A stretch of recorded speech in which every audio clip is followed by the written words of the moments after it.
ప్రభుత్వ వ్యతిరేకతపై ప్రచారం, ప్రతిపక్ష పార్టీ వైపే అనుకూల పవనాలు.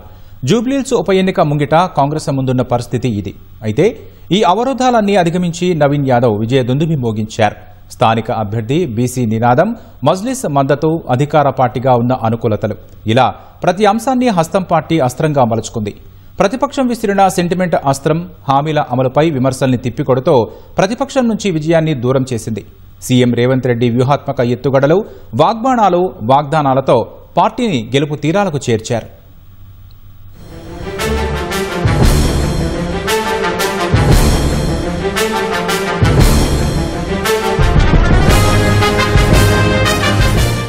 అధికారంలోకి వచ్చిన తర్వాత జీహెచ్ఎంసీ పరిధిలో మరో సీటును కాంగ్రెస్ తన ఖాతాలో వేసుకుంది. అధికారంలోకి వచ్చిన తర్వాత కంటోన్మెంట్ స్థానంలో విజయం సాధించిన కాంగ్రెస్ ఇప్పుడు జూబ్లీహిల్స్ స్థానంతో తన బలాన్ని మరింత పెంచుకుంది. వాస్తవానికి బీఆర్ఎస్ ఎమ్మెల్యే మాగంటి గోపీనాథ్ అకాల మరణంతో అనివార్యమైన ఈ ఉప ఎన్నిక ముంగిట కాంగ్రెస్ అనేక ప్రతికూలతలు ఎదుర్కొంది. అడుగడుగునా వ్యూహాత్మకంగా వ్యవహరించిన హస్తం పార్టీ వీటిని తిప్పికొట్టింది. జూబ్లీహిల్స్ లో కాంగ్రెస్ కు అభ్యర్థి నవీన్ యాదవ్ ప్రధాన బలమనే చెప్పుకోవాలి. నవీన్ యాదవ్ స్థానికుడు కావడం, బీసీ సామాజిక వర్గానికి చెందడం కాంగ్రెస్ కు కలిసి వచ్చిందనే అభిప్రాయం వ్యక్తమవుతోంది. ఇప్పటికీ 42% రిజర్వేషన్లతో బీసీ నినాదాన్ని ఎత్తుకున్న కాంగ్రెస్ యాదవ వర్గానికి చెందిన నవీన్ ను ఎంపిక చేసి జనంలోకి తీసుకెళ్లింది. ప్రతిపక్ష అభ్యర్థి మాగంటి సునీత క్రియాశీల రాజకీయాలు చేసే వ్యక్తి కారని, నవీన్ జనానికి అందుబాటులో ఉండే వ్యక్తి అంటూ ఇంటింటికి తీసుకెళ్లి ఓటర్లను తమ వైపు తిప్పుకుంది కాంగ్రెస్ పార్టీ.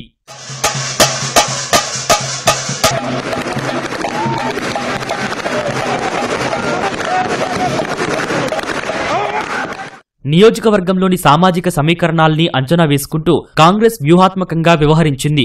బీఆర్ఎస్ బలంగా ఉండే 1,00,000 వరకు ఉన్న మైనార్టీ వర్గంలో చీలిక తేవడంలో సఫలీకృతమైంది. మజ్లిస్ తో కలిసి సాగడం, ఎంఐఎం అధినేత అసదుద్దీన్ నేరుగానే నవీన్ కు మద్దతు పలకడం కాంగ్రెస్ గెలుపునకు దోహదం చేసిందని అంచనా వేస్తున్నారు. పోలింగ్ కు ముందే అజారుద్దీన్ కు మంత్రివర్గంలో చోటు కల్పించి మైనార్టీ వర్గాలకు సానుకూల సంకేతాల్ని పంపించింది. జూబ్లీహిల్స్ ప్రచార సరళిలోనూ కాంగ్రెస్ అత్యంత ప్రణాళికాబద్దంగా వ్యవహరించింది. సిట్టింగ్ సీటు తిరిగి కైవసం చేసుకోవాలని బీఆర్ఎస్ ముందస్తుగానే అభ్యర్థిని ప్రకటించి ప్రచారంలో ముందుంది. ఈ సమయంలో వ్యూహాత్మకంగా వ్యవహరించి కాంగ్రెస్ తన బలాన్నంతా మోహరించింది. డివిజన్ కు 2 మంత్రులతో పాటు ఎమ్మెల్యేలను బాధ్యులను చేసి ప్రభుత్వ అభివృద్ధి విధానాలను ఇంటింటికి తీసుకెళ్లింది. అధికార పక్షంగా ఉన్న అవకాశాన్ని అనుకూలంగా మలుచుకున్న హస్తం పార్టీ షెడ్యూల్ కు ముందే పలు అభివృద్ధి కార్యక్రమాలకు శ్రీకారం చుట్టింది. కాంగ్రెస్ తోనే అభివృద్ధి సాధ్యమంటూ ప్రచారం కల్పించింది.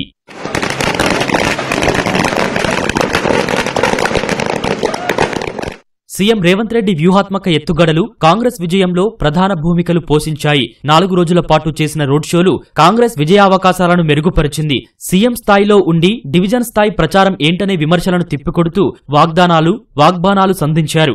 మాగంటి గోపీనాథ్ మరణంతో బరిలోకి దిగిన మాగంటి సునీత పట్ల సెంటిమెంట్ పై ఆదరణ రాకుండా సొంత ఆడబిడ్డ కవితనే కేసీఆర్, కేటీఆర్ బయటకు పంపారని ఎదురుదాడి చేశారు. బీఆర్ఎస్ నేతలపైనే కవిత అవినీతి ఆరోపణలను జనంలోకి తీసుకెళ్లారు. గతంలో పీజేఆర్ మరణం తర్వాత ఏకగ్రీవం చేయకుండా బీఆర్ఎస్ఏ ఈ సంప్రదాయానికి గండి కొట్టిందంటూ సానుభూతి ఓట్లకు గండి కొట్టారు. ఇదే సమయంలో మాగంటి గోపీనాథ్ తల్లి, ఆయన కుమారుడు కేటీఆర్, సునీతపై చేసిన ఆరోపణలు సైతం కాంగ్రెస్ కు అనుకూలంగా మారాయనే అభిప్రాయం వ్యక్తమవుతుంది. సీమాంధ్ర, తెలుగుదేశం ఓటర్లను ఆకట్టుకునేందుకు ఎన్టీఆర్ విగ్రహాన్ని ఆవిష్కరిస్తామన్న హామీలు, చంద్రబాబుపై కేటీఆర్ వ్యాఖ్యలను ప్రచారంలో రేవంత్ గుర్తు చేశారు.